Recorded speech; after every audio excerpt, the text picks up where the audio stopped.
Good morning, good afternoon. How is everybody? So today I'm sitting here, and as I promised, I said I'll talk about children. Yeah, what is the reason that we have children? Have we ever asked ourselves as adults or even as a young person, what is your reason for having children? Let me know in the comment section why you decided to have children. Let me speak for myself. Children, looking back in retrospective, I think it just happened. Like, you meet you meet a person, or you meet a boy, a girl, you meet each other, and before you know it, you're pregnant. Before you know it, you're so-called married. Before you know it, other children come. And yeah, much as we love our children, I personally love my children very, very much. But looking at it, do we plan to have children? Yeah, and if so, are we ready when they come? I will speak for the elder generation. Those are the Gen Xers, yeah? That's what we are called. Yeah, we are the mothers of these notorious millennials and Gen Zs. I have 3 millennials and 1 Gen Z. Yo, it's been a journey. And yeah, I love my children. And if I would go back, I would still have the same children, because I guess, if I may say so myself, I've done well. I've done well in raising my children. I've done well in giving them the best I could as a mother. I've done well in giving them what I could afford. I've done well in just encouraging them, being there for them, because for me, I grew up without a mother. I grew up with a stepmother. And therefore, life with a stepmother is very different from life with your own mother. I can see that from my children. There are a lot of things you take for granted if your mother is your mother. Yeah. But yeah, my stepmother had her ups and downs, her bad days, her good days. But yeah, she's the one who raised me up. And for that, I would say thank you very much, Mama Agnes. I know you are late. But yeah, you also tried in your capability and your capacity as a stepmother. Yeah, back to myself. I had my children. I love my children, as I said. But to say that I really sat down and planned to have children, I don't think it. And as most millennials, I mean most Gen Xers, yeah, we are Gen Xers, yeah. People born in the late 60s, mid 60s, early 70s, yeah, we are Gen Xers, yeah. Most of us met either in college or in high school, and the expectation of the society at that time was like, you finish school, and what else are you waiting for? Get married. So people who stopped school even in Form 2, Class 7, Form 4, Form 6, if you didn't proceed to the next stage, you were generally expected, especially as a girl, to get married. So I got married when at least I'd finished campus. Yeah, I pat myself for that. At least I'd finished campus. And I remember my father saying something like, thank God you finished school. Yeah, because for me, actually, most of my friends as a young girl were boys. I didn't like hanging around girls that much.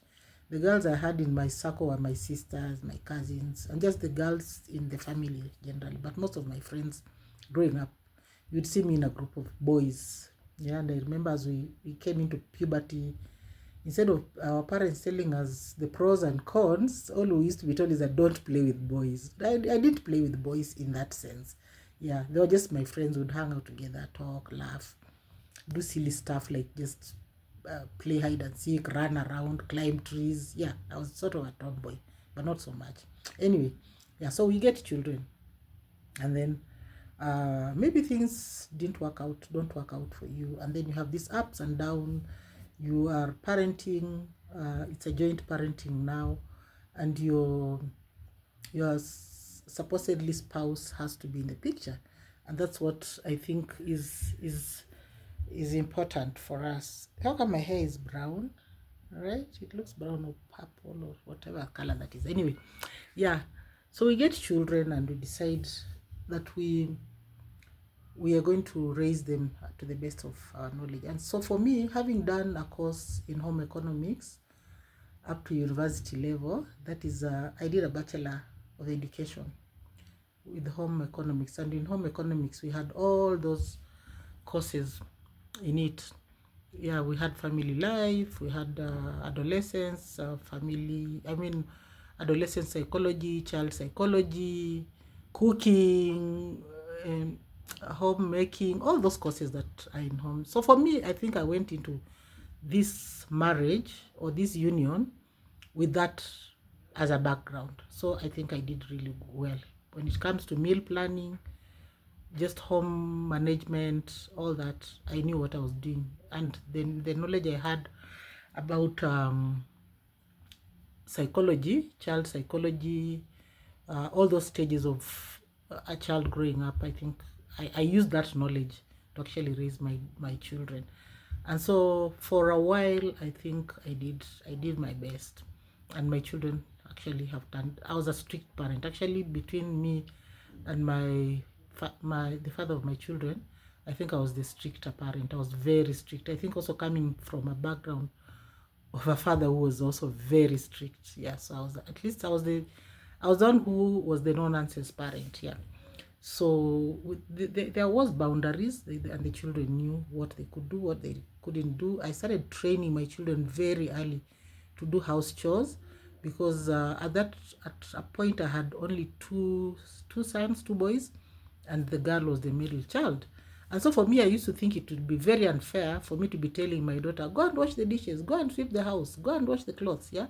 So for me, from an early stage, I set routine that everybody has to do um, the various chores that were required to be done in a family. So we had at least they started working, I think, from the time they were 5. But just basic: pick up your toys, pick up after yourself.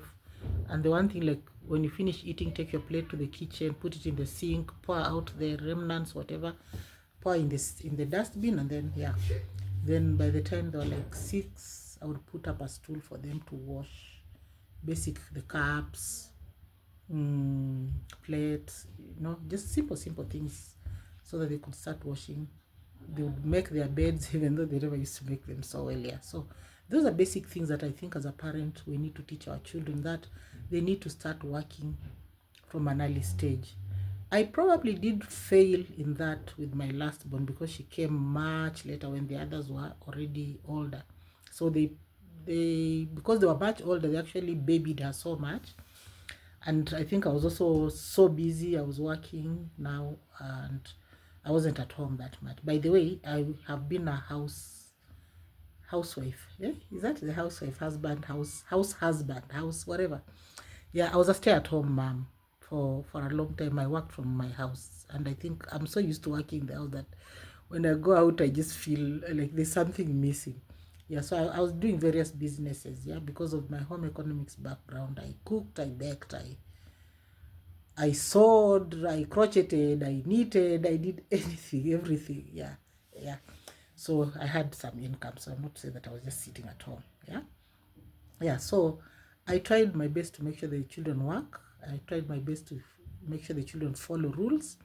For me, like TV, I think when the craze of DSTV came and people are buying this big, those huge dishes that people had. I didn't buy those things because I was already seeing the traits of my children having to just sit under the TV and watch TV, because that is the time 24-hour TV was coming on board. And so sometimes you find the children just sitting there, and because the TV is on throughout. For us, when we grew up, the TV stations opened at 4 in the afternoon, and there was only, I think, the first 2 programs were for children. There was a cartoon, and then another story maybe about just children stuff. Then after that, it was just adult things, news, okay, there was some comedies like Vioja Mahakamani, but it was just Dunia Wiki Hii, those news stories. And then TV closed by 10. So by 10, everybody was going. But today, I mean, at the time I was raising my children, TV had started to be 24 hours. And so for most of us, of course, people bought dishes. I didn't buy that dish, by the way. I came to buy it later, because yeah, I used to tell my children after they've done, especially on Saturdays, we would wash their little socks. At least they would wash their socks, their underwears, and then I would tell them to go and play. So they would play, come back for lunch, Maybe if someone has to nap, for a long time, I remember telling my children they have to nap. That after lunch, like from 2 to around 3. So they would nap and then go out and play, then come back to the house at 5. It was routine. 5, they come, they take their showers. Dinner is served at 6:30. So by 7, as we were done with eating, and that was the routine. And so I think as a parent, we need to just have a routine for our children, and that will help us very, very much. As I said, my younger one really, by that time, I think I said I was working, and so it was a 8 to 5 job. So by the time you come back, you're also tired. And so she basically was with the house help until the time she went to school. Yeah, so maybe I failed there because she didn't probably have like a proper routine. Yeah. Anyway, so I think that is all that I'll talk about for now. Maybe in the next episode, I'll talk about children's behavior and how to handle the various stages of their lives. I hope you've enjoyed this episode. I didn't have my tripod today. I just decided to hold my phone in my hand, so it's shaky, but yeah, that is it. I hope you enjoyed it, and if you like what I'm doing, just put a comment in the comment section, so that I know what you'd be interested to hear about from me, from my experience. I've been a mother now for 35 years. It's a long time. 35 years, and yeah, my youngest is now 23, and it's been a journey that I would love to just share life and life experiences. Thank you. Bye. Until next time, please like, subscribe, and wait for the next episode.